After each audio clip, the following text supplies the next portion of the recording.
Motivating yourself. What did you want to do as a kid? Let's take a walk down memory lane. Let's go back to when you were a kid. And when I say a kid, I mean your first memories of what you wanted to be when you grew up. Let's go back to those days when everything seemed possible and your parents or a teacher told you hopefully you can be whatever you want to be. How did you respond to that question? Or perhaps your parents made their own suggestions. My parents told me I would be president one day. They really did. My parents, immigrants from Cuba, my dad a meat packer and my mom a maid, who couldn't speak English and barely got by working double shifts, told me I would be president one day. I must have been 6. Maybe 5. They said this was America, and I could grow up to be president. That's why they encouraged me to become a lawyer. They assumed most politicians were lawyers. I never wanted to be president, but I didn't have the heart to tell them that. But hey, if I could be president, I could be anything, right? I did have some interest in politics, but behind the scenes. I also loved art and writing stories. Ultimately, I became a lawyer but never walked away from politics and writing. I'm still a political junkie, and as displayed by this book, my 5th, I never abandoned my dream of writing. What did you want to do when you were a child? What career? What field? What did you daydream about? Where did your imagination take you? You had big dreams because that's what kids have. We don't know any better. Reality and life's obligations haven't set in yet. We assume now that we let our imaginations get the best of us, that we had no idea how many responsibilities we would have as adults. But what if we were onto something then? Maybe we were right then as kids and wrong now as adults. Is that so crazy? Reflect on what you wanted when you were 6 and 8 and 10. Reflect when you were a tween and later a teen. What hobbies did you have? What sports, if any, did you play? What shows and movies did you watch? What did you read? No matter how crazy, or silly, or impossible, think through your dreams as a child. They'll shed a lot of light on what you should be doing as an adult. What did you want to do in college? Remember those late nights when you should have been cramming with your study group and instead everyone went around sharing what they wanted to do after graduation and made it into the real world? In college you still felt like you could take on the world. You didn't just want to be a lawyer, you wanted to be a star trial attorney like the ones on television or in the movies. You didn't just want to volunteer for the college Democrats or college Republicans, you saw yourself running for Senate one day. You envisioned heading your own company, starting your own law firm, working for a mega firm or starting your own 501c3. We shared a wide-eyed optimism that life should watch out because we were coming for it right out of the gate. I don't know when we started settling for less, when we started putting away our oversized dreams in exchange for safety, security and reliability. But for most of us, that hadn't happened yet in college. What did you want to be when you were in college? What were your favorite classes? Which college groups did you belong to? What internships, jobs, exchange trips and other experiences left a lasting impression on you? The reason I ask isn't to suggest you shouldn't have gone to law school. I'm not recommending you go back and take that fork in the road and become a psychologist, an engineer or a computer programmer. The reason I ask is that in college, sooner or later, you decided to pursue a career in law. It excited you. It captured your imagination. Think back and ask yourself why. Why, in college, were you set on being a lawyer? Forget the money or the status or the security. What seemed exciting about it? If right now, as you read this, you've hit a wall at your company or firm, go back and think why you're here. You had a reason. You had several. Reflect on them. They'll help you define your dreams as a lawyer. What are your dreams as a lawyer? Between the depositions and the hearings, between the memos of law and the emails with the client, what big things do you want to accomplish as a lawyer? Let's start with your practice. Do you want to become an expert in a field? Which field? Doing what? Don't ask yourself how not yet, anyway, ask yourself what. Do you want to become a rainmaker? Do you want to become a trial lawyer? Do you want to become a social activist? Give that some thought. Nothing wrong with wanting to be the next great trial lawyer, or next great criminal defense lawyer. Does your dream involve you being the best in a legal field, becoming the go-to attorney for cybersecurity, for example? That's great. Don't think small. Dreams are called dreams because they are inherently larger than life. And how about going beyond the practice of law? Do you want to lead a voluntary bar association? A charity? Do you want to speak? Write? Possibly write a book? As lawyers, there are a lot of activities we pursue that go beyond or day-to-day cases. Do you want to become president of a state bar? Become a national, possibly international speaker on a given topic? Assess the following for yourself. What is your desired legal specialty? What clients do you want to represent? What type of cases do you want to handle? How do you want to use your law degree outside your job? Do you want to lead an organization? Which one? Do you want to become a renowned speaker? On what? Do you want to write articles? A book? A treatise? On what? How do you want to be remembered as a lawyer after you pass? What legacy do you want to leave as a lawyer? Ask yourself the big questions. Your answers will help you steer the proper course for your future. What are your dreams outside the law? We are so much more than lawyers. We are also parents and spouses, sons and daughters, friends and confidants, servants and leaders, dreamers and doers. Put aside for a minute what you want to accomplish as a lawyer. What else do you want to achieve? Is there a charity near and dear your heart you want to volunteer for? Is there a charity you want to start yourself? Do you want to perform stand-up? Theater? Sing? Compose?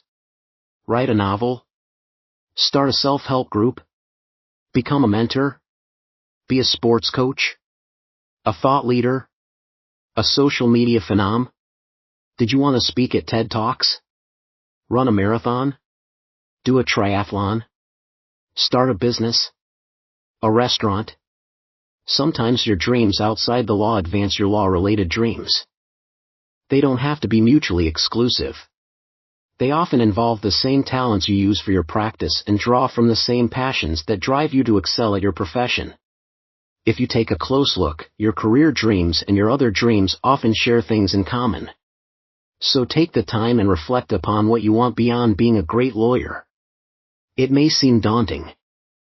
At times it may feel like you're balancing two jobs and chasing two dreams, your professional and your personal, but take a chance on yourself and let your talents, passions, and dreams drive you to tackle dreams outside the courtroom.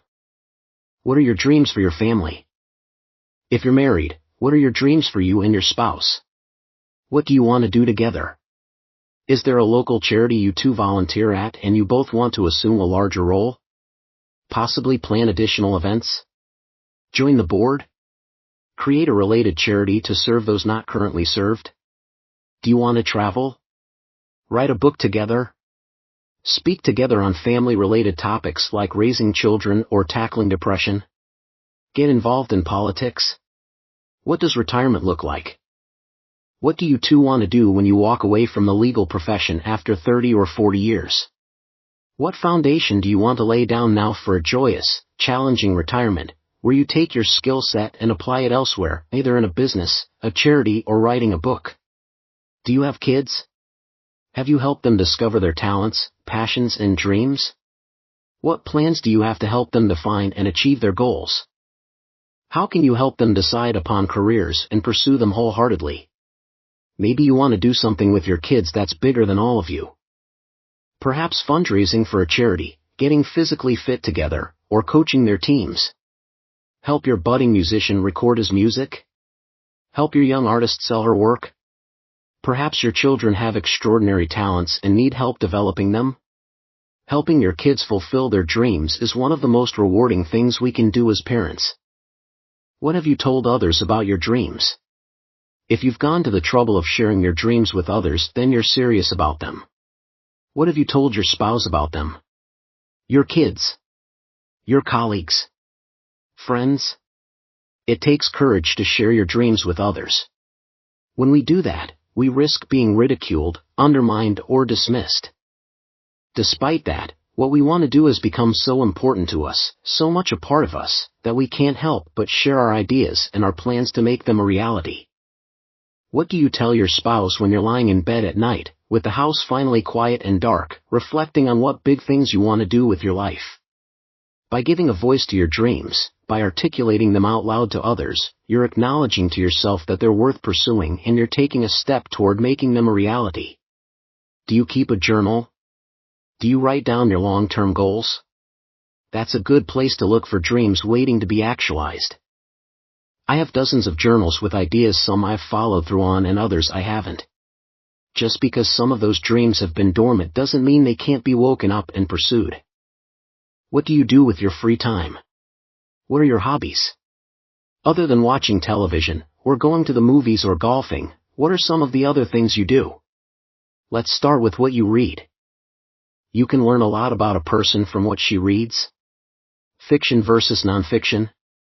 Literary versus pulp fiction. Biographies. Self-help. Business. Marketing and sales. Maybe you have a conscious plan about what you read and when you read it. Many of us simply pick up books because they speak to us, catch our fancy somehow. Whether we realize it or not, we're drawn to books that support our worldview and values and provide some guidance, either directly or not, about pursuits we want to chase. Do you find yourself reading books by great orators who've reduced their speeches and presentations to writing? Maybe you want to emulate them in the courtroom or before large audiences. Maybe you read biographies about athletics or musicians. These are folks who made it to the top of their demanding professions where very few make it. Maybe there's something you want to pursue that everyone has told you is impossible and you're looking for folks in other fields who faced and overcame similar odds. Other than reading, what do you do? Do you serve on any boards? Volunteer? Coach? Play in a band?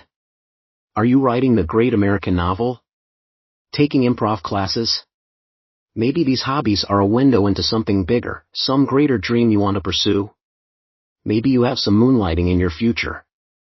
What we do for fun, for pleasure, for free, these provide us insight as to what we want to do with our future. What do you daydream about? When driving to and from work, depositions, or hearings, when you have the radio on, but let your mind wander, what are you thinking about? What do you imagine yourself doing? Do you think about a book you want to write? A song you want to compose? The biography of someone you want to emulate? Despite being surrounded by media 24/7, whether in our cars, offices, or at home, we still find time to zone out and daydream. We still play the role of hero, or leader, or thought leader in our thoughts as we're stuck in traffic. We play a role in our minds of someone we want to be or something we want to do. We rarely share our daydreams with others because first, we believe adults shouldn't daydream, and second, they often involve us doing bigger-than-life things. But even if we would never do the things we daydream about, there is something to learn from them. What we imagine ourselves doing provides us insight into what we want to do with our lives. Maybe we can't be a hero, but there may be avenues where we can positively affect others' lives as if we were heroes. Analyze your daydreams and draw a line from them to concrete goals you can pursue in your life. Write it down. If you don't have a journal, stop reading this book, log into your Amazon account, and order one. You want to write down your dreams, your talents, your passions, your goals, and your plans. You're creating a blueprint for your life. If you were to prepare a business plan, you would write it down. The same goes for your life plan. Brainstorm and write down your dreams, from your youth until now, for your profession, for you personally, and for your family. You want to reduce your dreams to writing. First, seeing it in black and white makes them more real. It's just not in your mind anymore. You wrote them down. The big things you want to do with your life are now in your journal for you to refer back to, think about, and reflect upon. Writing down all your dreams from all the stages in your life will reveal a pattern to you of what you want most out of life. Our dreams, even if fanciful and meant only to pass the time, inform us of our desires, wishes, and our personality. Our minds wander to where we want to be and what we want to do. In those quiet moments when you raise your head from a book or look aside from the television, and let your imagination get the best of you, where do you go? Write it down. Write down any and all dreams, no matter how surreal or unrealistic they may seem. You will see patterns. There will be repetition. Don't ignore them. They're going to help you plot the rest of your life.